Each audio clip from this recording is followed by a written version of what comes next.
Hello everyone, welcome to Business Dynamics.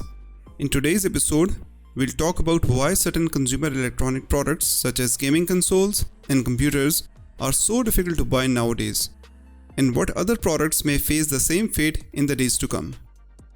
The world is facing an extreme shortage of a number of electronic devices. The most prominent of such devices, at least so far, are gaming consoles and graphic cards. If you are an avid gamer or cryptocurrency miner, chances are you haven't been able to buy the latest PlayStation and Xbox consoles or the latest NVidia graphics card, at least not at their usual retail price. These devices are becoming difficult to produce, and in future, you may find it even harder to buy some other electronic devices. The reason behind this shortage can be summed up in one word: semiconductors. Semiconductors are chips of silicon that breathe life into the gadgets that make the modern world possible. From toasters to Teslas, chips are nearly universal components found in just about everything with a plug or a battery. And this problem is getting worse by the day. Although Sony and Microsoft have sold more than 15 million of units of their next-gen consoles since their launch in November 2020, millions of consumers still find it hard to get their hands on these devices. And the problem unfortunately doesn't stop at the gaming industry. The shortage is hitting the auto industry as well. An average car today can have between 25 and 50 CPUs to provide you the most safe, reliable, and comfortable driving experience possible. Automakers expect to lose sales of around 7 to 8 million units in 2021, costing the global automotive industry a hefty $210 billion. The chip shortage could also mean a heavy blow for the power industry as well. While most options for renewable energy are made of steel or aluminum, a part of their inner working is controlled or managed by electronic parts like semiconductors and sensors. This crunch has raised a fundamental question for policymakers, customers, and investors. Why can't we just make more chips? The simple answer to this question is that making chips is incredibly difficult and is getting even tougher. According to industry experts, making semiconductors is not rocket science, it's much more difficult.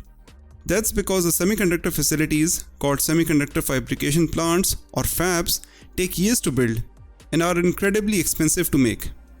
TSMC, one of the largest semiconductor manufacturer, invested around $10 billion in its chip wafer manufacturing facility in Taiwan. The company management expects that future facilities of similar capacity may cost as much as $20 billion. But even if someone has the money to invest in such an enormous project, the products and technology used is extremely complex. According to Craig Barrett, a former boss at Intel, Intel's microprocessors are the most complicated devices ever made by man. Modern living relies so much on semiconductors that a number of countries have made semiconductor self-sufficiency as part of their economic and geopolitical vision.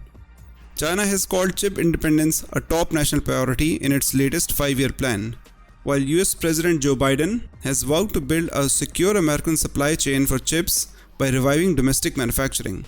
But these steps would take years to complete and may lead to a shortage of end-user products for months to come, if not years. The reasons for this shortage are many, and they cover everything from the COVID-19 pandemic to the shipping industry to Donald Trump. The COVID-19 pandemic is the primary cause behind the global chip shortage. Due to global lockdowns, chip production facilities were closed for months, which caused semiconductor stocks to drain. Besides reducing the supply, the pandemic caused a surge in sales of traditional computers and accessories.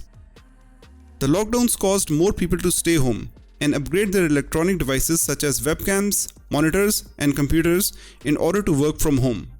More and more people resorted to gaming, which caused a surge in sales of gaming consoles. In particular, the PlayStation 5 and the Xbox Series X, as well as new RTX graphics cards from NVidia, have been incredibly difficult to secure, with most restocks selling out within minutes. The pandemic has also put an enormous pressure on global trade, slowing supply chains and delaying production at factories around the world. The New York Times reported the demand for goods has vastly outstripped the current capacity, and shipping containers are unable to transport goods from one country to another in required quantities and time. The cost of moving shipping containers around the world has also increased drastically, because of the sudden shifts in demand during the pandemic. This crisis is accompanied by a rise in air freight fee and the lorry driver shortage in many parts of Europe. Manufacturing in one of the world's largest automotive chip manufacturing plants was halted for about 4 weeks due to a fire in one of their most advanced facilities. As chip manufacturing requires ultra-sensitive clean environments, the cleaning process of the smoke and soot caused by the fire took weeks, worsening the chip supply crisis. The accident caused the facility's efficiency to go down by 15% and has consequently wreaked havoc on auto industry production schedules, forcing car manufacturers to cut production and allocate scarce chips only to higher margin models.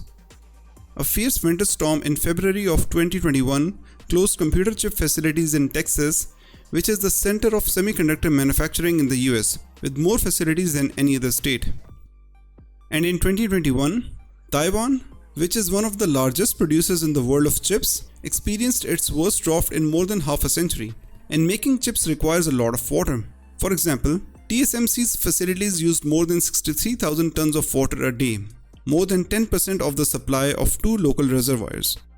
The drought amidst the chip shortage also exposed how much water chip makers use. In September of 2020, former US President Donald Trump and his Commerce Department imposed new restrictions on China's top chip makers as part of their trade war against China, fearing that it could use the tech for military purposes. The restrictions barred US companies from exporting certain technologies to China. As a result, those Chinese chip manufacturers haven't been able to produce chips for companies with US ties, placing an even greater burden on other global chip makers who were already struggling with fulfilling their orders. Although leading chip manufacturers and world leaders are taking unusual steps to overcome this issue, experts predict the shortage may last for next couple of years. According to the CEO of chip maker ST Microelectronics, the shortage will likely last at least 2 years. Things will improve in 2022 gradually and will return to normal situation, but not before the first half of 2023. That's all for today. Thank you for watching. Make sure to subscribe to our channel and share this video with your friends. We'll meet next week with a new video. Until then, stay healthy.